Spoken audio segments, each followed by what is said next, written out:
নমস্কার বন্ধুরা, আবার একটা নতুন লেসন নিয়ে তোমাদের সামনে আমি হাজির হয়েছি সুমিত। চলো আজকে প্যাটার্নের সাথে তোমরা রোলিং কিভাবে প্র্যাকটিস করবে তার উপর একটা লেসন করে দিচ্ছি তোমাদের উদ্দেশ্যে। চলো, যারা নতুন আছো তারা অবশ্যই এইটা ফলো করবে। যে রোলিংটা দেখাচ্ছে একদম সিম্পল একটা জিনিস, কিন্তু করতে হবে সবাইকে, ঠিক আছে?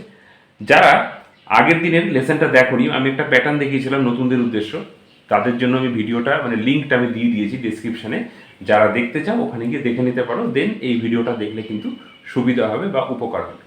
চলো, প্রথমে যে রোলিংটা আমরা নেব একদম সিম্পল একটা rolling. Snare, first Tom, second Tom, third Tom বা ফ্লোর টম, যা ইচ্ছা বলতে পারো। তার প্রথমে স্নেয়ার 1N বা RL, ঠিক আছে? রাইট লেফট 1N, এটা নিলাম স্নেয়ারে। 2N first Tom, 3N second Tom, 4N floor Tom বা থার্ড টম।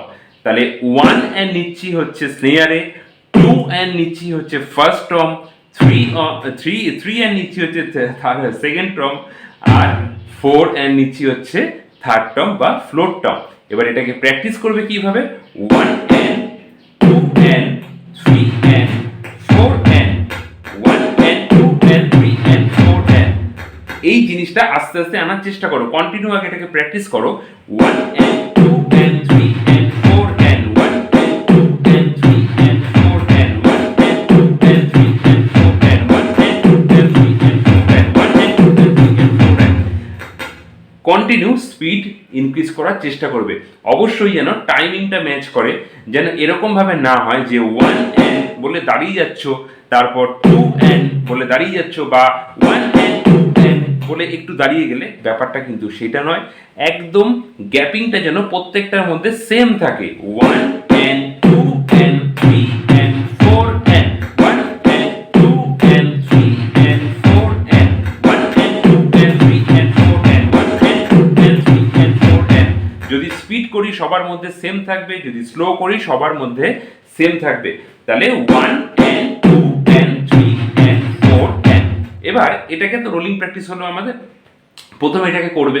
দেন আগের দিন যে প্যাটার্নটা দিয়েছিলাম সবার উদ্দেশ্যে, নতুনদের উদ্দেশ্যে, সেই প্যাটার্নের ফার্স্ট প্যাটার্নটা ছিল হচ্ছে 1N 2N 3N 4N। এই জিনিসটা ছিল। যারা ডিটেলসটা দেখতে চাইছো, এই যে বললাম যে ডিসক্রিপশনে লিঙ্ক দেওয়া আছে আগের ভিডিওটার, ওখানে গিয়ে দেখে নিতে পারো। আর যারা দেখেছিলে তাদের উদ্দেশ্যে, এই প্যাটার্নটার পরে আমরা রোলিংয়ে ঢুকবো। কিভাবে করবো? 1N 2N 3N 4N 1N 2N 3N 4N। তাহলে প্যাটার্নের সাথে আমরা রোলিংকে অ্যাড করে দিচ্ছি। প্রথমে প্যাটার্ন বাজাচ্ছি একবার, দেন একবার রোলিং বাজাচ্ছি। টাইমিং কিন্তু দুটোর ক্ষেত্রে same. 1N 2N 3N 4N 1N 2N 3N 4N। এবার যদি আমি প্যাটার্নটা একটু স্পিড করি, সেক্ষেত্রে রোলিংটাও কিন্তু স্পিড হয়ে যাবে।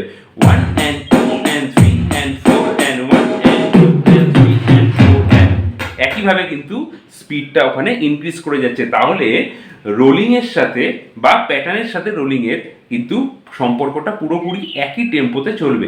যদি কেউ প্র্যাকটিসটা এরমভাবে করে ফেলো যে 1N 2N 3N 4N 1N 2N 3N 4N, তাহলে কিন্তু সেটা ভুল প্র্যাকটিস, কারণ দুটোর মধ্যে কিন্তু টেম্পোটা মিলল না। এটা কিন্তু খেয়াল রাখবে। যাই করবে দুটোর মধ্যে একই টেম্পো থাকবে। এই জন্য প্রথমে স্লো প্র্যাকটিস করো, স্লোভাবে প্যাটার্নটা বাজাও।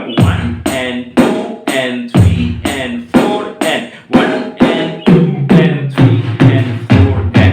যখন স্পিড আসবে তখন দেখবে এই জিনিসটা বাজবে। 1N 2N 3N 4N 1N 2N 3N 4N 1N 2N 3N 4N 1N 2N 3N 4N। ঠিক আছে? এই জিনিসটা রোলিং এর সাথে এই প্র্যাকটিসটাকে আস্তে আস্তে, এই প্যাটার্নের সাথে রোলিংটা আস্তে আস্তে ইনক্রিজ করো, করতে থাকো প্র্যাকটিস। এরপরে আরো অনেক লেসন দেবো আমি, কন্টিনিউ আসতে থাকবে। একটু অগোছালো হচ্ছে, ঠিক কথাই এটা, তবে আসতে থাকবে। তোমরা পাশে থেকো, দেখা হচ্ছে নেক্সট ভিডিওতে। ভালো থেকো সবাই, টাটা। রোলিং এর সাথে প্যাটার্নের টেম্পো যেন ম্যাচ করে, এটা কিন্তু মাথায় রাখবে। ঠিক আছে? চলো, ভালো থেকো।